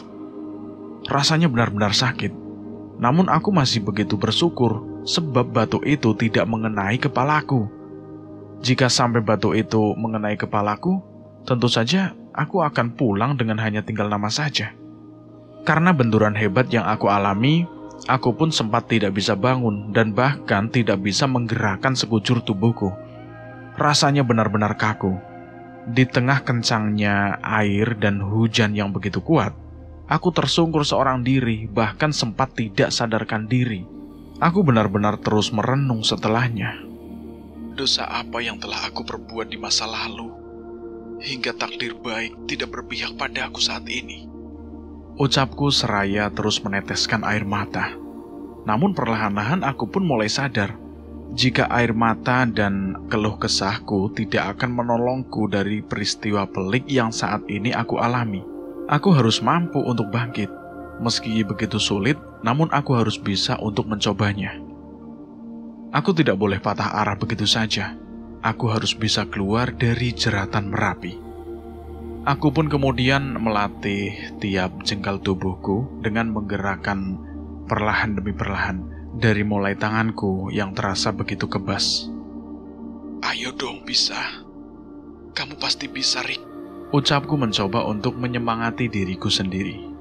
Dan setelah beberapa menit kemudian, ternyata aku berhasil menggerakkan kedua tanganku. Karena begitu lelah, aku kemudian meraih air mineral yang melingkar di leherku dan langsung meminumnya tanpa jeda, karena memang aku sangat telah kehausan. Setelah usai, aku pun kembali melatih tubuhku yang lain. Sekarang giliran kakiku yang aku paksakan untuk bergerak perlahan demi perlahan. Meskipun rasanya benar-benar kaku, namun aku berusaha sekuat mungkin untuk bisa mengalahkan rasa sakit yang saat ini menderaku. Benar saja, nyatanya aku bisa menggerakkan kedua kakiku. Kini tangan dan kedua kakiku sudah tidak lagi kebas, dan aku sudah bisa menggerakkan semua tubuhku meskipun dengan tenaga yang masih benar-benar minim.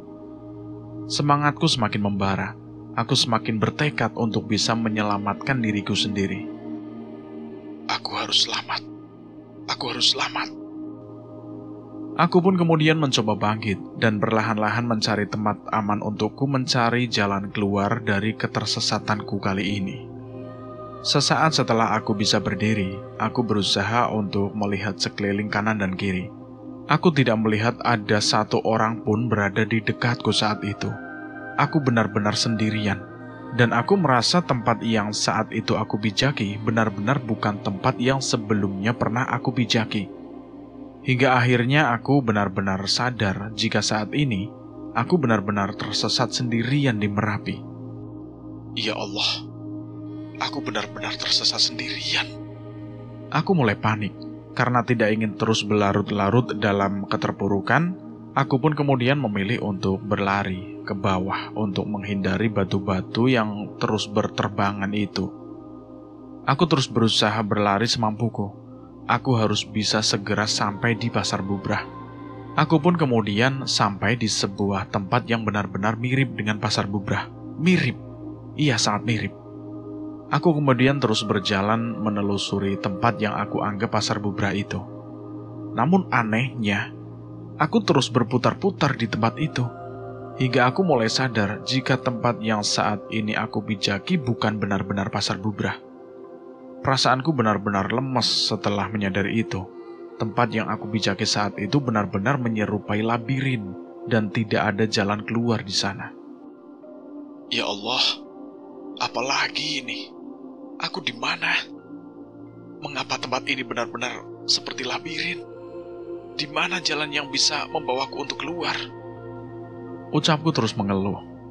Karena badanku begitu kelelahan, akhirnya aku pun memutuskan untuk duduk di sebuah batu besar, tak jauh dari tempatku berdiri saat itu. Aku duduk dan terus berusaha untuk menenangkan diriku sendiri. Aku terus berpikir, bagaimana caraku bisa keluar dari sini dan kembali ke rumahku yang ada di Surabaya. Saat aku sedang merenung, aku melihat kala itu ada sebuah jalur yang berhasil mengalihkan perhatianku. Aku kemudian mendekat ke arah jalur itu untuk memastikannya. Aku berharap jalur itu akan membawaku ke jalan yang benar dan bisa mengantarkanku kembali ke base camp Gunung Merapi. Aku melihat ada jalur yang menyerupai sungai, namun tidak ada sedikit pun air di sana. Jalur itu lebih tepat disebut sebagai bekas sungai. Jalur sungai pasti ujungnya adalah pemukiman, perkebunan warga. Aku pun semakin yakin jika jalur tersebut akan menjadi jalur yang mengantarkanku kembali pulang. Aku pun tersenyum mereka seketika. Aku benar-benar lega karena pada akhirnya ada petunjuk bagiku. Aku harus mengikuti jalur itu segera. Aku putuskan untuk mengikuti jalur tersebut, berbekal Victorinic, sendal sebelah kanan saja, dan sarung yang aku lilitkan di kepala. Aku bulatkan tekad untuk memulai perjalanan berbatu kali itu. Pakaian yang aku kenakan saat itu adalah kaos batik bergambar presetan wayang yang bermain gitar, celana SMA dan baju alam Histala, Himpunan Siswa Pecinta Alam, SMA N7 Surabaya. Organisasi yang aku cintai sampai sekarang ini meski sudah 6 tahun berlalu. Praktikum survival pun dimulai. Aku lalui jalan berbatu yang benar-benar tajam dan terasa begitu menusuk di telapak kaki kiriku yang berjalan tanpa sebuah alas. Mungkin saat itu jam sudah menunjukkan pukul 5.30 sore. Aku tidak tahu pasti, yang jelas ketika itu matahari sudah menghilang dari peraduan. Kini perlahan-lahan matahari sudah mulai bergantian shift dengan rembulan. Hingga aku pun sampai di sebuah ujung dari jalan yang aku pijaki tersebut. Namun kali ini, keberuntungan belum berpihak padaku. Nyatanya ujung jalan dari sungai yang aku pikir akan membawaku ke pemukiman atau perkebunan, justru membawaku ke sebuah tebing yang benar-benar curam. Tebing yang rasanya akan begitu sulit untuk dilalui olehku. Tebing dengan kedalaman kurang lebih 5 meter bertengger tepat di hadapanku. Di sana tidak ada perlindungan apapun. Penerangan kala itu hanya mengandalkan cahaya rembulan malam. Hingga akhirnya aku pun memutuskan untuk menuruni tebing tersebut dengan segenap kemampuanku. Aku pasti bisa sampai di dasar tebing itu. Aku harus bisa mencari jalan keluar. Perlahan demi perlahan, aku berusaha untuk turun dengan hanya mengandalkan sandal sebelah kananku saja. Dan beruntungnya aku pun bisa sampai di dasar tebing dengan selamat, meskipun sandal kananku tidak selamat.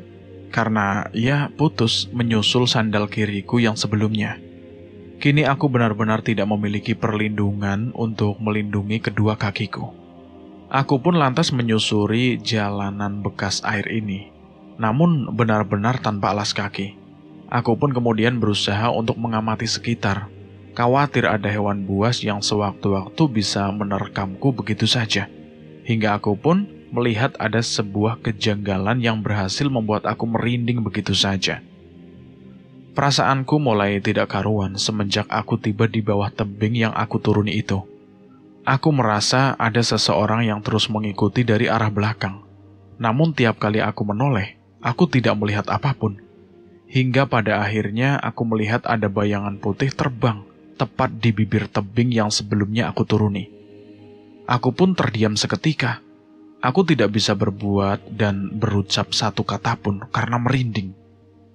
Aku berpikir jika bayangan itu adalah hantu atau semacamnya. Namun di sisi lain, aku terus berusaha untuk meyakinkan diriku sendiri jika apa yang aku lihat tidak sama dengan apa yang aku pikirkan. Mungkin ini hanya perasaanku saja. Ucapku mencoba untuk mengatasi rasa merinding yang aku rasakan. Akhirnya aku pun memilih untuk terus melanjutkan perjalanan. Tak lama kemudian, hal buruk pun menimpaku. Tiba-tiba saja hawa dingin menusuk tubuhku, hampir menyerupai tanda-tanda sebelum hipotermia. Sementara itu, rintik-rintik air tak kunjung reda. Mereka terus menemani perjalananku. Ya Allah, cobaan apa lagi ini? Aku merintih. Aku kemudian berusaha untuk menghangatkan tubuhku dengan terus menggosok-gosok kedua tanganku agar hangat bisa aku dapatkan.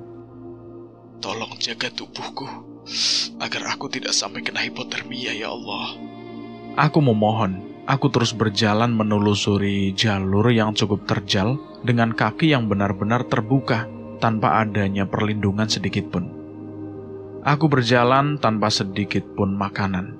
Rasa lapar pun mulai menderaku, karena yang aku ingat, terakhir makan adalah saat sarapan kurang lebih jam 8.30 pagi. Minuman yang aku bawa pun kini hanya tersisa 1/4 botol saja. Sementara aku harus melewati medan pendakian yang benar-benar sulit. Aku harus bisa bertahan hingga ajal benar-benar menjemputku nantinya.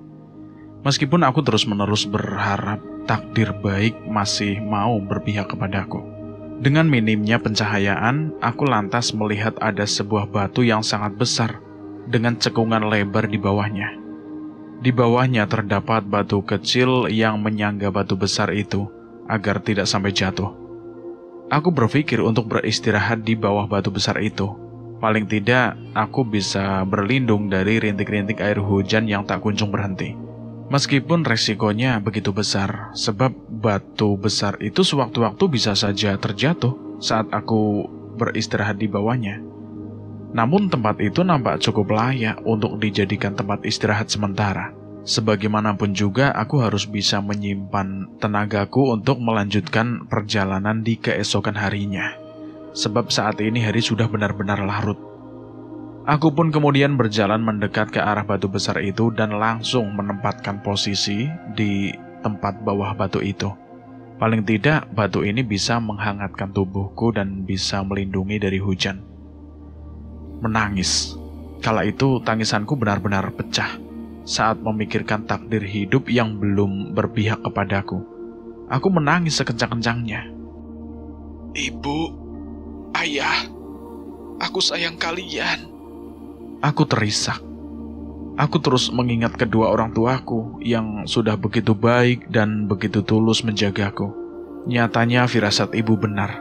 Firasat ibu tentang kepergianku kini benar-benar terjadi. Dan aku benar-benar menyesal karena sudah tidak mengindahkan apa yang ibu ucapkan sesaat sebelum aku berangkat. Ayah, meskipun engkau begitu pendiam, namun raut wajahmu tidak bisa dibohongi. Ayah pun nampak begitu khawatir bukan saat aku memutuskan untuk tetap melakukan pendakian ke Merapi. Aku benar-benar menyesal ayah. Aku ingin pulang. Aku ingin sesegera mungkin bisa memeluk ayah dan juga ibu. Andai waktu bisa berputar kembali, aku akan lebih memilih untuk tetap tinggal di rumah dan memilih untuk membatalkan pendakianku kali ini. Aku berkata sambil menangis. Namun nyatanya nasi sudah terlanjur menjadi bubur. Semua yang telah terjadi tidak akan bisa diulangi kembali. Aku harus bisa bertahan, semua demi kedua orang tuaku, ayah dan juga ibu. Aku harus bisa keluar dari jeratan Merapi dan harus bisa kembali ke kota kelahiranku yaitu Surabaya. Aku harus bisa. Aku tidak hanya mengingat ayah dan juga ibu.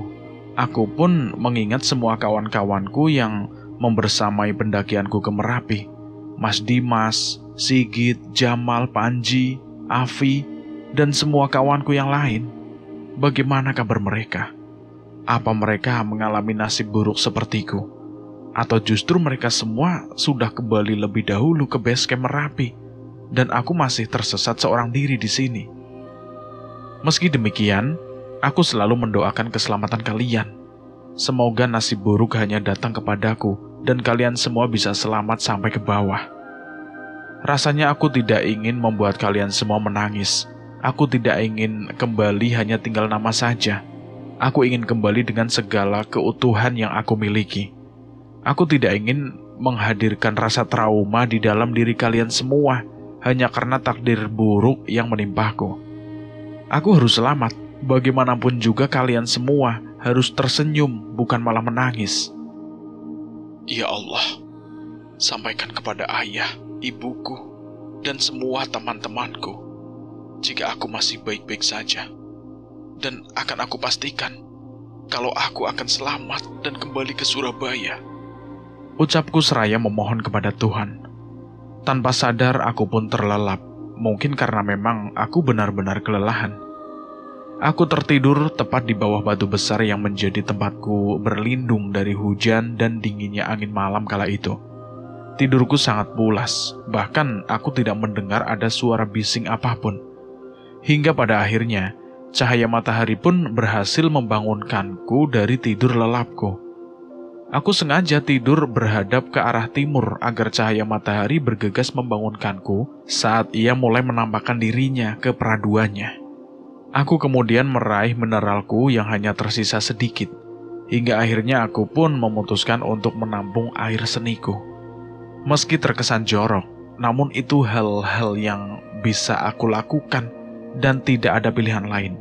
Paling tidak aku bisa memiliki persediaan air nantinya ketika rasa haus mulai mampir lagi. Bagaimanapun juga aku harus bisa bertahan hidup di tengah banyaknya kebimbangan dan keterbatasan. Bagaimanapun juga aku harus selamat dan tidak boleh kalah. Aku harus bisa melawan segala hal pelik yang saat ini menderaku. Setelah semuanya usai, aku pun memilih untuk tetap melanjutkan perjalananku yang tidaklah mudah. Saat itu, aku putuskan untuk mencoba naik lagi ke arah puncak Merapi.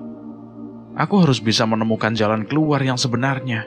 Entah saat ini sudah berapa lama aku terjebak di Merapi dengan jalan yang aku sendiri tidak tahu sebelumnya. Namun sayangnya untuk kembali ke puncak Merapi itu bukanlah hal yang mudah. Dan tentu aku sendiri tidak tahu apakah itu akan menjadi pilihan yang tepat atau justru tidak. Setelah melewati batu-batuan yang benar-benar tajam dan juga tebing yang benar-benar sangat sulit untuk dilewati tanpa adanya bantuan alat apapun, aku pun akhirnya memutuskan untuk kembali turun ke jalur selo. Dan saat itu juga aku putuskan untuk kembali ke jalur semula, jalur antah berantah yang aku lalui sebelumnya.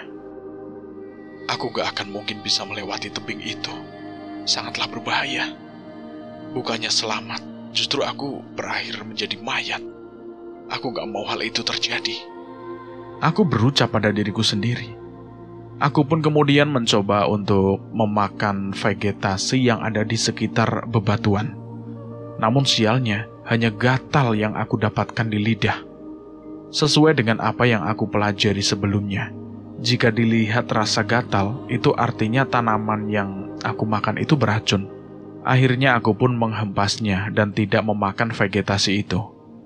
Kini aku hanya bisa mengandalkan mineral yang saat ini aku kalungkan di leherku. Tidak ada hal lain yang bisa aku manfaatkan. Sedih, bingung, dan rasa takut semuanya berkecamuk di dalam diriku. Namun nyatanya perasaan itulah yang menemani aku di sepanjang perjalanan mencari jalur keluar ini. Kakiku mulai perih siang itu. Darah mengalir dari telapak kakiku. Ya wajar sajalah. Aku berjalan di medan berbatu tanpa alas kaki.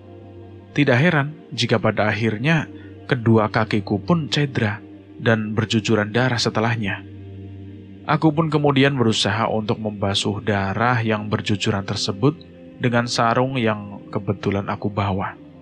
Saat aku membersihkan darah itu, tiba-tiba saja terlintas di dalam pikiranku untuk merusak sarungku dan aku jadikan alas kaki. Bagaimanapun juga kedua kakiku benar-benar membutuhkan perlindungan. Tidak ada lagi rasa eman, sayang, meskipun setiap Jumat sarung ini yang aku gunakan untuk sholat Jumat di masjid. Meskipun sedih, takut, dan lain sebagainya, namun jujur aku sangat takjub saat melihat jurang dan tebing yang benar-benar begitu indah dan sangat luar biasa. Sungguh indah ciptaan-Mu ya Tuhan. Sayangnya aku tidak membawa ponsel. Alhasil aku pun tidak bisa mengabadikan keindahan yang aku lihat itu. Sore mulai menjelang malam, aku seperti mendapat jackpot. Aku melihat ada genangan air di atas batu. Air itu cukup untuk 3 tegukan. Setelah sebelumnya aku tidak menjumpai sedikit pun air, bahkan aku sampai menyimpan air seniku di dalam botol. Akhirnya aku berhasil menemukan air meskipun tidak banyak. Ya Allah, terima kasih ya Allah untuk air ini. Meskipun ada sedikit rasa bersalah, karena mungkin saja air yang baru saja aku minum adalah milik hewan-hewan yang ada di sekitar sini. Namun saat ini aku memang benar-benar butuh, sehingga aku pun terpaksa meminumnya hingga tidak ada sisa. Lagi dan lagi, aku pun kemudian memilih untuk melanjutkan perjalananku. Aku memilih jalur yang mengarah ke timur, dan rasa syukurku kembali mencuat ketika aku berhasil melihat banyaknya pemukiman warga, meskipun masih sangat jauh. Namun aku benar-benar bersyukur, itu artinya sebentar lagi aku bisa menemukan jalan yang benar, yang bisa membawa aku kembali ke base camp Merapi. Aku yakin, aku pasti bisa selamat. Ucapku penuh semangat. Saat aku kembali berjalan, lagi dan lagi aku disuguhkan dengan pemandangan yang benar-benar indah. Bebatuan di tebing-tebing Merapi benar-benar mempesona. Aku pun melewatinya dan benar-benar bersyukur, sebab di sepanjang jalur tersebut ada begitu banyak air yang tertampung di bebatuan itu. Saat aku sedang menampung air-air itu, tiba-tiba saja perhatianku teralihkan dengan kehadiran sosok berbulu putih seukuran itik hinggap di batu tidak jauh dari tempatku berada. Jaraknya sekitar kurang lebih 50 cm lah dari tempatku mengumpulkan air itu. Itu burung apa ya? Apakah itu burung elang? Aku berpikir. Aku pun berusaha untuk memperhatikannya lebih seksama lagi. Dan benar saja, itu adalah elang Jawa rupanya. Pikiranku kala itu pun langsung dikendalikan oleh perut. Bagaimanapun juga aku bisa mendapatkan telur elang Jawa itu untuk mengganjal rasa laparku yang tak kunjung mereda. Aku pun kemudian mengendap-endap di belakangnya. Aku buka Victorinoxku dan aku benar-benar mendekat ke arah sarang burung itu. Namun tiba-tiba saja aku terkejut. Aku melihat pemandangan yang mengharukan. Sang burung elang nyatanya sedang menyuapi anak-anaknya. Aku pun luluh seketika. Rasanya tidak mungkin aku menghancurkan keluarga bahagia elang itu begitu saja.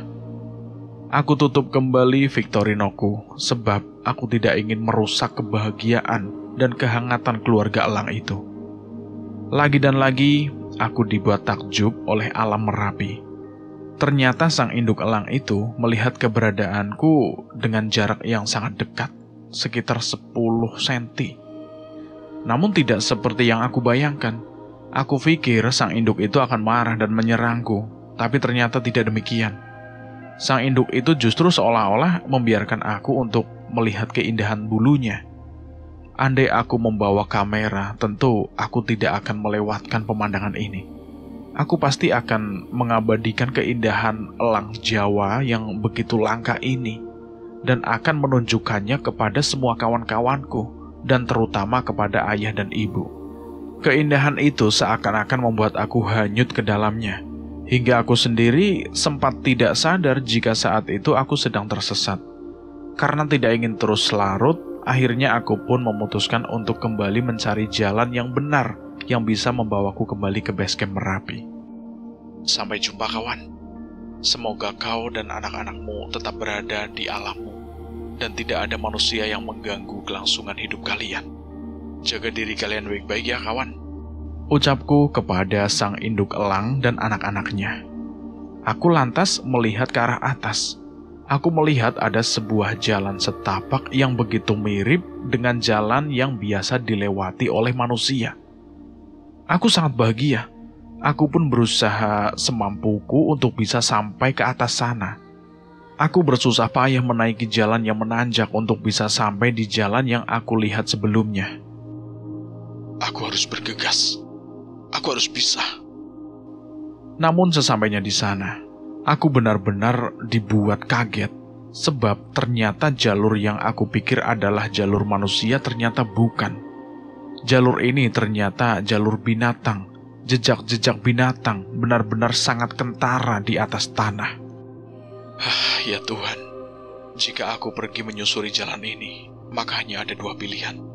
Aku akan memakan hewan itu, atau justru akulah yang akan menjadi santapannya. Pada akhirnya aku pun mengurungkan niatku untuk menyusuri jalan itu dan memilih untuk kembali ke jalur sebelumnya. Aku harus bersiap-siap, karena sebentar lagi bulan akan bergantian shift dengan matahari. Itu artinya aku harus bersiap-siap untuk mencari tempat untuk berteduh, bertahan di hidup malam ini. Aku juga perlu untuk istirahat, paling tidak agar tenagaku bisa aku simpan untuk perjalanan keesokan harinya. Aku pun kemudian berjalan menyusuri jalur pendakian antar berantah ini. Aku kemudian menemukan batu besar lagi, namun batu itu tidak sebesar batu sebelumnya.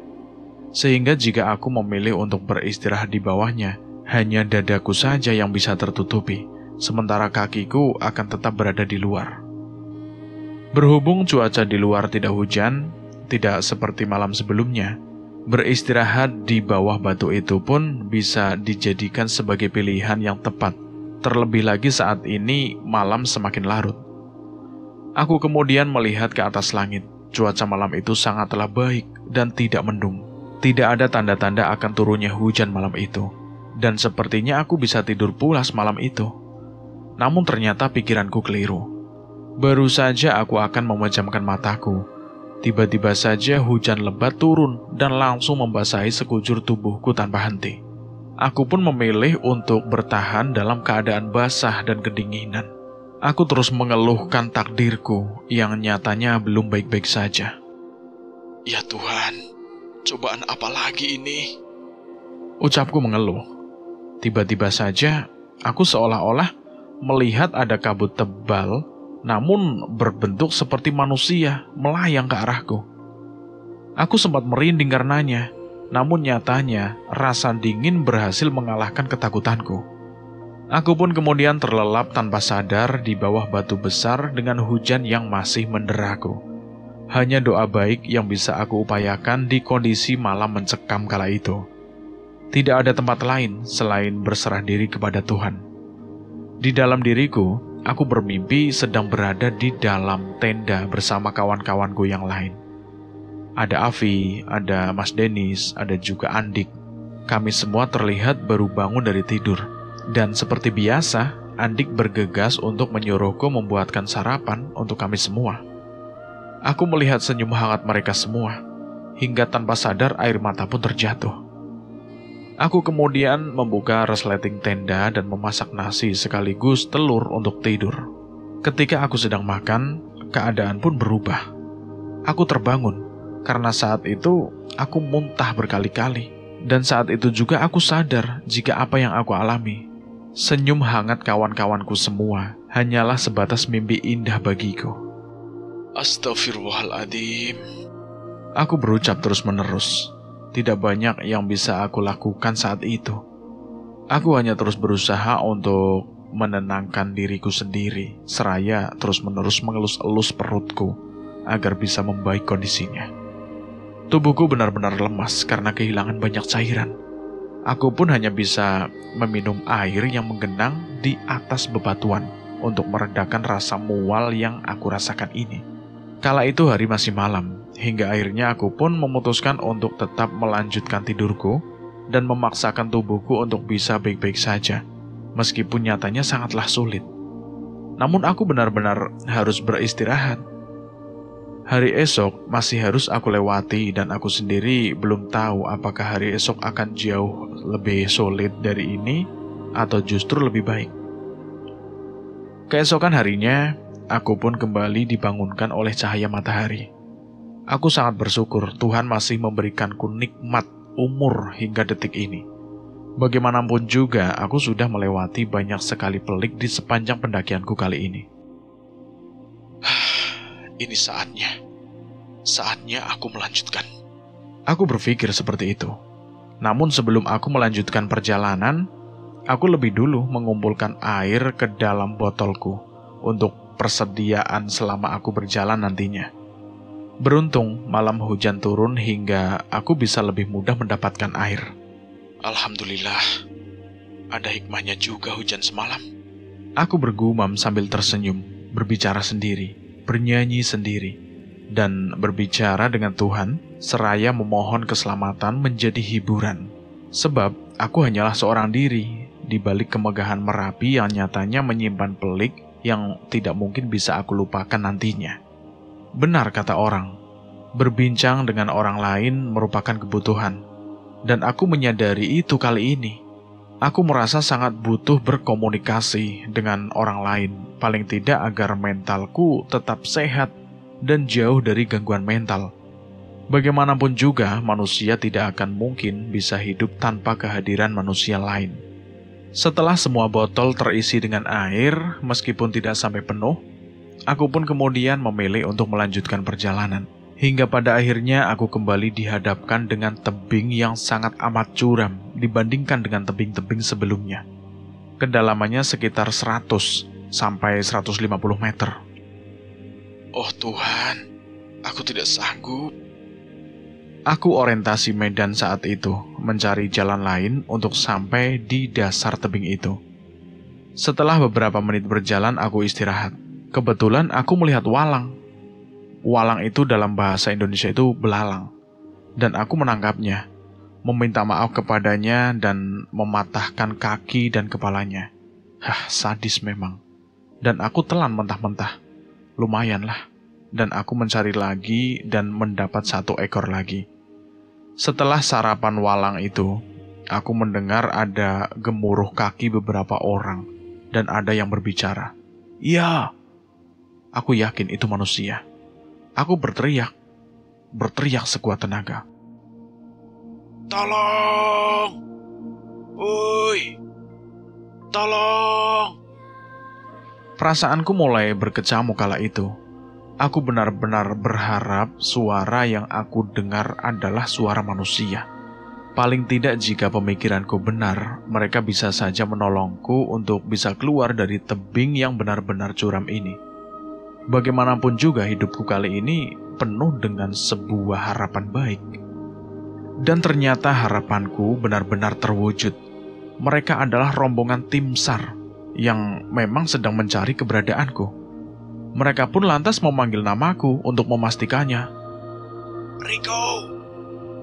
Rico! Tanya mereka, menginformasikan apakah itu benar-benar aku. Ternyata teman-temanku sudah lapor ke tim SAR. Mereka semua turun dengan selamat. Namun karena mereka turun tanpaku, akhirnya mereka pun bergegas untuk melaporkan kehilanganku kepada tim SAR. Dan mereka juga menceritakan kronologis kejadian yang menimpaku kala itu. Bahkan dengan sangat detail. Sehingga tim SAR pun bisa membuat peta pencarian dengan spesifik mungkin. Iya Pak. Iya, ini Rico. Cari tempat terbuka dan lambaikan kain ke arah utara. Salah satu dari mereka menyuruhku untuk mengirimkan tanda. Setelah mereka mendapat posisiku, aku disuruh untuk mencari tempat berteduh dan tidur, menunggu mereka untuk menjangkau tempatku. Karena mereka berada di atas ketinggian sekitar 100-150 meteran di atas tempat aku berada. Kamu istirahat saja dulu, Rick. kami akan berusaha untuk menjangkau ke dasar sana. Kumpulkan tenagamu. Jangan sampai kamu kehabisan tenaga. Setelah aku tertidur, aku sayup-sayup mendengar suara dipanggil oleh tim SAR yang sekarang aku kenal dengan sebutan Mbah Gondrong. Agus Santoso adalah nama aslinya. Mereka datang memberiku air minum dan roti isi coklat. Namun tubuhku tidak mampu menerimanya. Aku muntah berkali-kali. Tubuhku mungkin belum cukup siap untuk menerima asupan makanan. Karena memang sejauh ini, aku hanya memakan vegetasi yang berakhir dengan rasa gatal dan juga belalang yang aku temui begitu saja. Sehingga rasanya wajar jika tubuhku menolak makanan begitu saja karena belum cukup siap. Namun kata mereka, teruskan saja sampai tubuhku menerima makanan. Pada akhirnya, aku pun memaksa tubuhku untuk menelan makanan-makanan yang diberikan oleh tim SAR. Semakin lama tubuhku pun semakin bisa menerima. Rasa mual pun mulai mereda perlahan demi perlahan. Aku sangatlah senang dengan perubahan yang aku alami. Tubuhku sudah jauh lebih membaik, Pak. Berarti kamu sudah siap melanjutkan perjalanan jam 1 siang. Iya, Pak. Saya siap, Pak. Sebelumnya, ayo kita foto dulu sebagai tanda pencarian kali ini. Kata tim SAR yang lain yang aku kenal sekarang, namanya Mas Misdi. Pak, tapi aku benar-benar selamat kan, Pak? Aku bertanya, memastikannya lagi. Kamu benar-benar selamat, Riko. Kamu sangat hebat. Kamu sudah bertahan sejauh ini. Ucap salah satu tim SAR. Tanpa sadar, air mataku pun menetes. Sebab aku masih belum percaya jika pertolongan Tuhan nyatanya benar-benar ada. Siapa sangka di atas ketinggian sana mereka para tim SAR berhasil menemukan keberadaanku. Dan hebatnya lagi, mereka mampu menjangkau tubuhku yang begitu jauh dari posisi mereka. Terima kasih ya Tuhan. Kali ini takdir baik berpihak kepadaku. Aku kemudian bersiap-siap untuk evakuasi. Kondisiku benar-benar lemas karena kecapean. Aku pun kemudian menenggak sisa air yang aku miliki. Paling tidak agar tenagaku bisa pulih kembali, sehingga aku bisa jauh lebih siap untuk dievakuasi. Sesaat sebelum dievakuasi, aku mengganti celana SM aku yang sudah hancur dengan celana raincoat yang dibawa oleh tim SAR. Aku memakai full boy harness dan diikatkan kepada beberapa webbing yang disambung-sambung. Aku dan tim SAR naik ke atas, di mana mereka pertama kali menemukan aku. Dan setelah aku sampai di atas, aku baru tahu, ternyata itu adalah jalur pendakian Merapi via Deles, di dekat pos 2 Deles. Aku naik dengan segala sisa tenagaku. Ditambah dengan hujan yang lagi-lagi mengguyurku dan tim SAR. Aku diberikan raincoat oleh salah satu dari mereka. Sungguh perjalanan yang meletihkan. Sepanjang perjalanan, aku dihibur oleh tim SAR dengan saling bercanda. Namun di tengah perjalanan ketika kami break sejenak, aku terkejut saat diberitahukan oleh tim SAR bahwa aku adalah korban ketiga yang selamat dari tempatku ditemukan tadi. Yang lainnya meninggal dunia. Innalillahi, gumamku. Sekitar jam 2, aku sampai di jalur pendakian Deles. Di sana, aku dirawat oleh tim SAR, ganti baju, diberi minyak gandapura, dan diberi makan mie instan dan air hangat. Terima kasih, Pak. Terima kasih banyak. Aku berucap kepada para tim SAR. Kami lalu melanjutkan perjalanan ke pos Deles. Akhirnya pada pukul 8 malam, kurang lebihnya, kami tiba di pos Deles, dan sudah ada mobil ambulan dan Avi yang menungguku. Kami pun langsung menuju rumah sakit Cakra Husada, Klaten. Setelah itu di rumah sakit, aku dirawat. Tak lama kemudian, aku mendengar suara ibuku. Ternyata keluargaku menyusul ke Klaten. Tangis haru menyelimuti kakak, paman, dan teman-temanku. Hanya ibuku yang tersenyum dan memeluk sambil berkata, Mama yakin kamu pasti akan selamat, ucap ibuku padaku. Dan setelah infusku habis, kami berpamitan dengan tim SAR yang berbaik hati dan tulus menolong tanpa mengharapkan apapun. Kami pun pulang ke Surabaya. Merapi, terima kasih atas pengalaman yang luar biasa ini. Aku tidak akan melupakannya seumur hidupku. Terima kasih tim SAR Boyolali dan Klaten. Terima kasih Walang, matur suwun sanget Mbah Gondrong, Mas Misdi, Mas Gimar, dan semua yang telah menolongku. Terima kasih banyak. Aku gak akan melupakan jasa-jasa kalian. Sekali lagi, terima kasih Merapi. Sampai jumpa lagi. Dan cerita ini selesai. Bagaimana menurut kalian semua yang mendengarkan cerita ini? Silahkan tulis di kolom komentar. Dan saya mohon maaf jika ada kesalahan kata. Saya pamit undur diri. Akhir kata, wassalamualaikum warahmatullahi wabarakatuh. Salam lestari.